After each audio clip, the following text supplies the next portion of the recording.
Lagos, the beating heart of Nigeria, where skyscrapers rose in defiance of the sky and millions of feet pounded the crowded streets in the relentless rhythm of survival. It was a place where dreams were birthed and crushed, where hope and hardship coexisted in a fragile balance. The city pulsed with life, its chaotic streets alive with the shouts of market traders, the honking of yellow danfos, and the hum of constant movement. Amidst this cacophony, there was a boy, a young dreamer, named Bassey, whose life, like many in Lagos, began with struggle but would be transformed by the city's pulse. Bassey was born in one of Lagos' poorer neighborhoods, a place where the narrow streets often overflowed with dirty water during the rainy season, and electricity was as unreliable as the opportunities that passed through his fingers. His family had little to their name, but they had love and determination. And in Lagos, sometimes that was all you had to keep going. Bassey's mother, Ima, woke before the first light of dawn every day, preparing her small stall in the market where she sold akara and mwamwa. She worked tirelessly to ensure her son could go to school, pinning all her hopes on his education. His father, Io, worked as a fisherman, leaving early and returning late, often exhausted from a day spent navigating the unpredictable tides. The money they earned was never enough, but it was just enough to keep Bassey in school for now. From a young age, Bassey understood the importance of education. It wasn't just a pathway to knowledge, it was a lifeline. In the classroom, he was quiet but observant, always listening, always learning. His teachers noticed his intelligence, often marveling at his ability to grasp complex concepts quickly. But even as he excelled in school, the shadow of poverty was never far behind. Bassey, you have the potential to do great things, his headmaster once told him after an exam where Bassey had scored the highest marks in the class. But potential needs opportunity. Those words stuck with Bassey. He knew that despite his intelligence, opportunities were limited. The tuition fees for secondary school were increasing, and his parents were already stretched thin. Sometimes, Bassey would wake in the middle of the night and hear his parents whispering in the next room, their voices filled with worry. Ima, how are we going to keep paying for Bassey's school? His father would ask. The fees are going up again next term. We will find a way, his mother always replied, though her voice carried the weight of uncertainty. Bassey knew they couldn't afford it, but he said nothing. He worked harder in school, hoping that somehow something would change. The day Bassey was forced to drop out of college was a day that would forever be etched into his memory. It was the end of his first year, and despite his outstanding academic performance, he was told that unless he paid the full tuition for the upcoming semester, he wouldn't be able to continue. "We're sorry, Bassey," the administrator had said almost with pity. "You're a bright boy, but rules are rules. No payment, no enrollment." He left the campus that day with his head bowed low, feeling the heavy weight of failure on his shoulders. The walk home felt longer than usual, each step echoing the loss of his dreams. When he arrived, his mother was waiting for him, her eyes filled with questions. "Bassey, what happened?" she asked softly, sensing the despair in her son's demeanor. He couldn't bear to look at her. "They won't let me continue. We can't afford the fees." His mother's face fell, and for a moment, silence hung between them. Then, slowly, she reached out and pulled him into a tight embrace. "I'm sorry, Bassey. I'm so sorry," she whispered, her voice breaking. "We've failed you." But Bassey shook his head. "No, Mama. You've done everything you can. This isn't your fault." In that moment, Bassey realized something profound. He wasn't angry at his parents. They had done everything within their power to give him a chance. But the world they lived in didn't always reward hard work or good intentions. Sometimes the system simply wasn't built for people like them. With school no longer an option, Bassey had to find another way to survive. Jobs were scarce, and the few that were available didn't pay enough to support his family. The city felt like a labyrinth of missed opportunities, and every corner Bassey turned seemed to lead to another dead end. It was during one of his long walks through the city that he first stumbled upon the dumping grounds. A vast expanse of waste and discarded materials. The dumping grounds were a harsh reminder of Lagos' rapid urbanization. But amidst the piles of trash, something caught Bassie's eye. Old metal parts, rusted but still intact, lay scattered around. He noticed broken furniture, discarded appliances, and what looked like pieces of machinery. Something clicked in Bassie's mind. These weren't just pieces of trash. They were materials that could be reshaped, remolded, and given new life. His mind raced with ideas. He didn't have the money to buy materials to start a business. But here, in this dumping ground, were the raw materials he needed. Bassey started small, collecting scrap metal and selling it to scrap dealers in the city. It wasn't much, but it brought in enough to keep his family fed. But as time went on, he realized that there was more he could do with the materials. He didn't have to sell them for pennies. He could transform them into something more valuable. Using whatever tools he could find, an old hammer, a rusted saw, and a pair of pliers, Bassey began experimenting with the scrap materials. He had always been good with his hands, even as a child, and now that skill came to life. His first creation was a simple chair made from old metal rods and wood planks. It was rough around the edges, but it was sturdy. Encouraged by his first success, Bassey started making more items. Chairs, tables, shelves, anything he could think of. His small creation started attracting attention from people in his neighborhood. One day, a man passing by his makeshift workshop stopped to admire a metal lamp Bassey had crafted. "This is impressive work," the man said, examining the lamp. "You made this from scrap?" Bassey nodded, unsure of how to respond to the compliment. "Yes, sir, I did." The man smiled. "You have talent, young man. Don't waste it." Those words lingered in Bassey's mind. He had never considered himself particularly talented before, but now, for the first time, he began to believe that he could do more. If people liked what he was making, maybe he could turn this into something bigger. Months passed, and Bassey's small business began to grow. He wasn't making a lot of money, but he was making enough to support his family, and that was what mattered most to him. Word of his craftsmanship spread, and soon, people from outside his neighborhood began visiting his workshop, placing orders for custom furniture and art pieces. One afternoon, while Bassey was working on a particularly intricate piece, a coffee table made from old car parts, a sleek black car pulled up in front of his workshop. A tall, well-dressed man stepped out, his eyes scanning the surroundings before settling on Bassey. "Are you the one who makes these?" the man asked, pointing to the half-finished coffee table. "Yes, sir," Bassey replied, wiping sweat from his brow. The man stepped closer, inspecting the craftsmanship. "You're very talented. I've heard about your work from a friend. I'm interested in buying a few pieces for my home."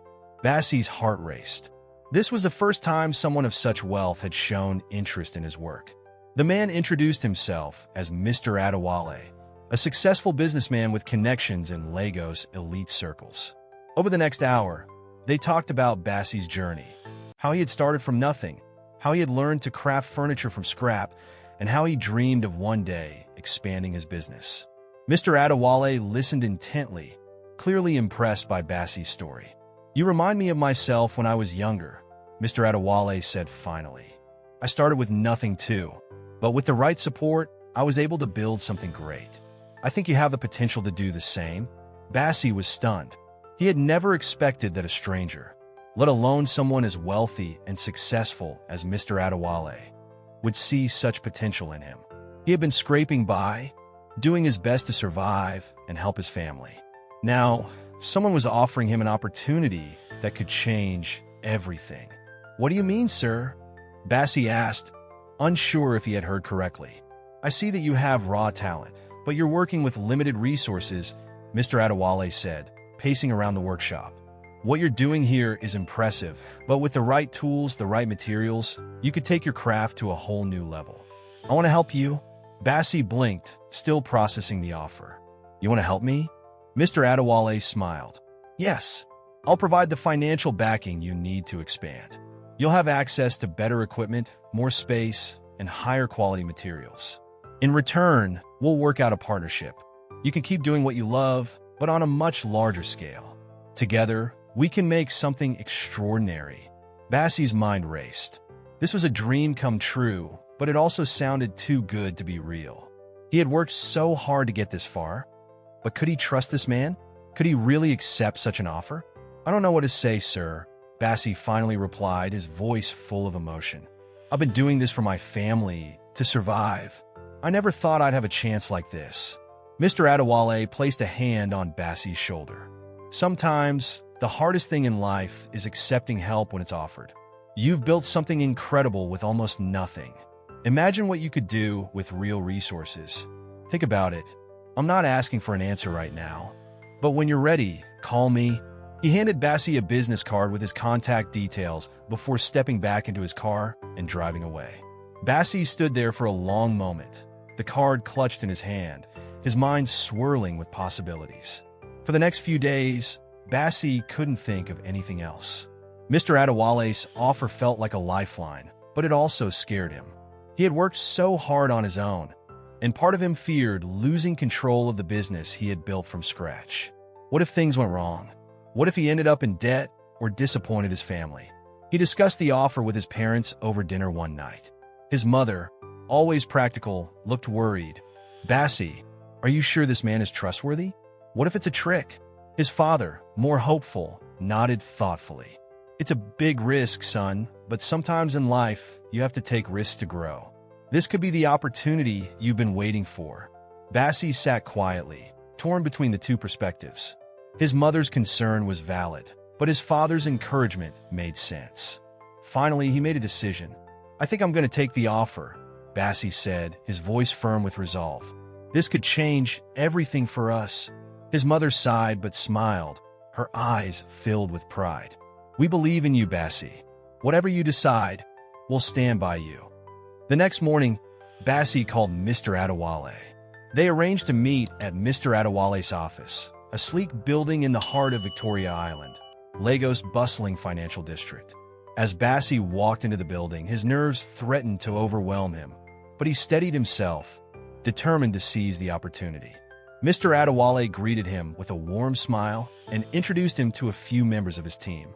They spent hours discussing the logistics of the partnership, the vision for the business, and how they could expand Bassie's operations. By the end of the day, they had a plan in place. Within weeks, Bassie's life changed dramatically. With Mr. Adewale's financial support, he rented a larger workshop, one with more space and proper equipment. He hired a few young apprentices from the neighborhood, training them in the art of remolding scrap materials into functional, creative pieces. His new machines allowed him to work faster and more precisely, transforming his humble creations into sleek, innovative designs. Bassie's new business, which he named ScrapCraft Creations, began to draw attention not just from local buyers, but from wealthy customers all over Lagos. His unique approach to sustainability, turning discarded materials into beautiful furniture and art, resonated with the city's elite. His designs were featured in lifestyle magazines, and he was invited to participate in a local art exhibition, where his pieces were displayed alongside those of established artists and designers. The exhibition was a turning point. Bassie's booth attracted the attention of art collectors, interior designers, and even international buyers. One of his pieces, a stunning metal and wood sculpture, was purchased by a French gallery owner who invited Bassie to exhibit his work in Paris. It was a moment Bassie never thought possible.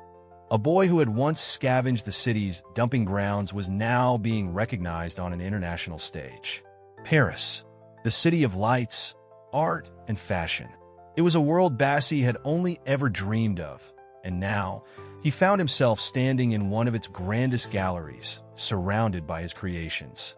The exhibition was a success, with critics praising his ability to blend art with environmental consciousness. His story, of a boy from Lagos who had turned trash into treasure, captured the imagination of people around the world. Offers began pouring in. International buyers wanted his work, and designers wanted to collaborate with him. Bassie was invited to speak at conferences about sustainability and creativity, sharing his journey from poverty to international success. He was no longer just a craftsman. He was a global ambassador for innovation, showing the world that creativity could rise from even the most difficult circumstances. Despite his newfound fame, Bassie remained grounded. He never forgot where he came from, and he continued to return to Lagos, where his business had grown into a thriving enterprise. With the money he earned from his international success, he invested in his community, creating opportunities for young people who, like him, had been born into poverty but possessed untapped potential.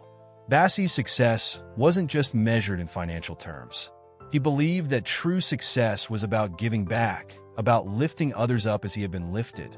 With the help of Mr. Adewale and other investors, Bassie started a foundation focused on providing education and vocational training to underprivileged youth in Lagos. The foundation offered scholarships, mentorship programs, and workshops in creative industries like design, metalwork, and woodworking. His workshop became a hub of activity, filled with young apprentices eager to learn from the man who had risen from the dumps to international acclaim. Bassie took pride in mentoring them, sharing not just the technical skills he had learned, but also the life lessons that had shaped him. He taught them about resilience, about the importance of seizing every opportunity, and about believing in their own potential. One of his apprentices, a young girl named Amara, showed exceptional promise. She reminded Bassie of himself when he had first started, quiet but full of ideas. Under his guidance, she began designing her own pieces, and soon, her work attracted attention from local buyers. Bassie felt a deep sense of fulfillment watching her grow, knowing that he was helping the next generation of creators find their path. Years passed, and Bassie's influence continued to grow. His work was displayed in galleries around the world, from New York to Tokyo. He was invited to speak at international conferences on sustainability, creativity, and social entrepreneurship.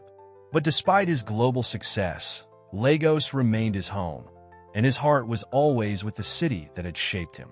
As he looked around his bustling workshop one afternoon, watching his apprentices hammer, mold, and shape their creations, Bassie couldn't help but smile. He had come so far from the days of scavenging for scrap at the city's dumping grounds. His journey had been filled with challenges, but each obstacle had only made him stronger, more determined to succeed.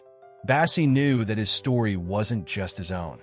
It belonged to everyone who had ever faced adversity and refused to give up. It was a story of resilience, of turning hardship into opportunity, and of the power of creativity to transform lives. As he stood in the workshop, surrounded by the hum of machines and the clatter of tools, Bassie reflected on how far he had come. From a poor boy in Lagos to an internationally recognized entrepreneur, he had defied the odds. But more importantly, he had helped others realize their own potential along the way. And that, to Bassie, was the greatest success of all.